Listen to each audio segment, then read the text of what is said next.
Salut tout le monde, c'est Martin et aujourd'hui on se retrouve pour parler de Rise of the Ronin. Donc oui, j'ai déjà terminé le jeu. Oui, le jeu est assez court quand même, environ 15 heures. J'avoue que 15 heures pour 80 balles, on peut se dire que c'est un peu de l'arnaque. Mais après c'est mieux la qualité à la quantité, alors à voir. Et puis bon, d'un autre côté on peut se dire que ça restera toujours plus long que la campagne de Modern Warfare 3. Pour rappel, 3 heures. En même temps, difficile de faire plus court. Non mais sérieusement, même moi au lit, je tiens plus longtemps. Et donc, Rise of the Ronin se passe pendant l'invasion du Japon par les Anglais et les Américains. Alors, les Anglais ont bel et bien envahi le Japon en vrai. Par contre, les Américains, j'ai pas fait de recherche, je suis pas sûr. Le jeu vous met donc dans la peau de deux lames jumelles. Donc, vous avez une femme et un homme. Et par la suite, vous serez amené à choisir entre les deux personnages. Oui, ce qui me fait beaucoup penser à Genshin Impact, sachant que le deuxième personnage que vous n'avez pas choisi deviendra méchant par la suite. Après ça, vous êtes plongé dans le monde ouvert de Rise of the Ronin. Un monde ouvert du vieux Japon, vraiment incroyable, du moins à première vue. Parce que oui, le monde ouvert, les premières minutes de jeu, c'était incroyable d'explorer cette vieille époque. J'étais là, j'explorais partout, c'était une dinguerie. Malheureusement, le monde ouvert est assez mal exploité. Et oui, on a l'impression d'être beaucoup trop fermé dans ce monde. Ça, c'est tout simplement dû au mode histoire. Le mode histoire est qu'un enchaînement de missions où vous avez en gros des combats avec un boss. Alors, dans Ghost of Tsushima, c'est pareil, mais c'est plus varié parce que le monde de Ghost of Tsushima est plus grand. Du coup, vous passez beaucoup de temps aussi à marcher, même si au fond, dans Ghost of Tsushima, vous faites à peu près les mêmes choses. Donc oui, si la map de Rise of the Ronin serait beaucoup plus grande et aurait des points d'intérêt beaucoup plus espacés, ça serait beaucoup mieux. Voire tout simplement qu'il n'y ait pas le point de TP du tout. C'est le cas d'un Horizon qui renforce énormément le gameplay. Bon, même si nous avons là le potentiel d'un excellent monde ouvert gâché, ce n'est pas grave parce que tout est rattrapé par le gameplay des combats. Non mais le gameplay des combats, c'est très simple. C'est une fusion entre le gameplay de Ghost of Tsushima, Sekiro et un peu de Dark Souls. Alors là, vous savez directement à quoi vous attendre. C'est une pure dinguerie, les parades, c'est le même système que dans Sekiro et tous ceux qui ont joué à Sekiro savent à quel point le système des parades est jouissif dans Sekiro. En plus de ça, le jeu a une très bonne difficulté au niveau des combats, ce qui fait que des fois vous allez devoir réessayer certains boss, ce qui a un aspect assez Souls-like parce que oui, Rise of the Ronin n'est pas un Souls-like, toutefois il garde un peu d'aspect Souls par-ci par-là, ce qui fait qu'on a l'impression de jouer à une fusion entre un Souls-like et Ghost of Tsushima. Donc oui, le jeu est dur, ce qui me fait beaucoup penser à Tabit. Après, faut pas oublier que Rise of the Ronin est aussi très court.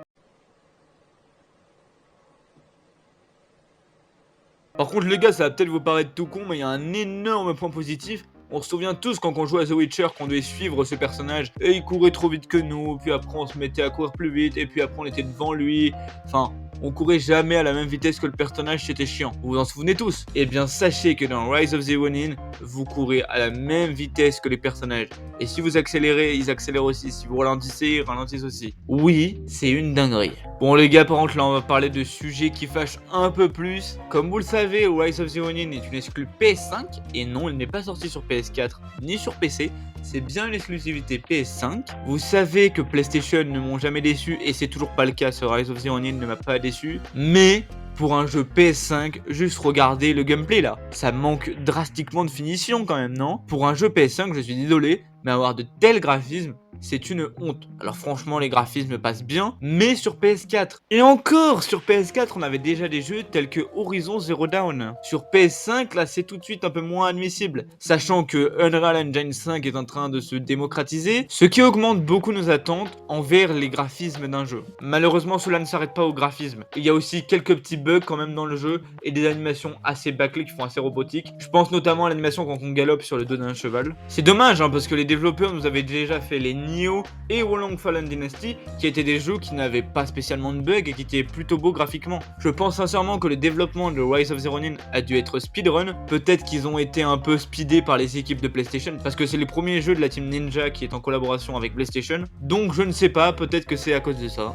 Bon, toutefois, les graphismes ne seront jamais pires que Pokémon Violet et Écarlate. Waouh, qu'est-ce que c'est que ce truc là? Bon, en même temps, vous me direz, c'est difficile de faire pire, mais en plus de ça, je ne juge pas forcément un jeu par rapport à ses graphismes. Alors, je ne vais rien spoil, mais je vais parler de la scène post-générique. Parce que oui, il n'y en a pas dans beaucoup de jeux, mais dans Rise of the Ronin, il y a une scène post-générique. Alors, elle ne vous spoilera rien de la fin du jeu ou quoi que ce soit, ne vous inquiétez pas. Mais si vous voulez vraiment rien savoir du jeu, quittez la vidéo. Et donc, dans cette scène post-crédit, on voit un peu avec des bateaux, etc.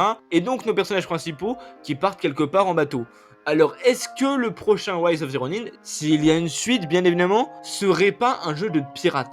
Un peu à la Sea of Thieves, enfin j'espère à la Sea of Thieves, parce que Skull and Bones, bien qu'il a l'air bien, ça a l'air quand même beaucoup moins attrayant. Et imaginez un peu un monde ouvert sur le Japon à la Sea of Thieves. Faudrait juste que ça soit une bonne alternation de gameplay entre bateau et terre, un peu comme ce qu'on a pu avoir dans Assassin's Creed Odyssey.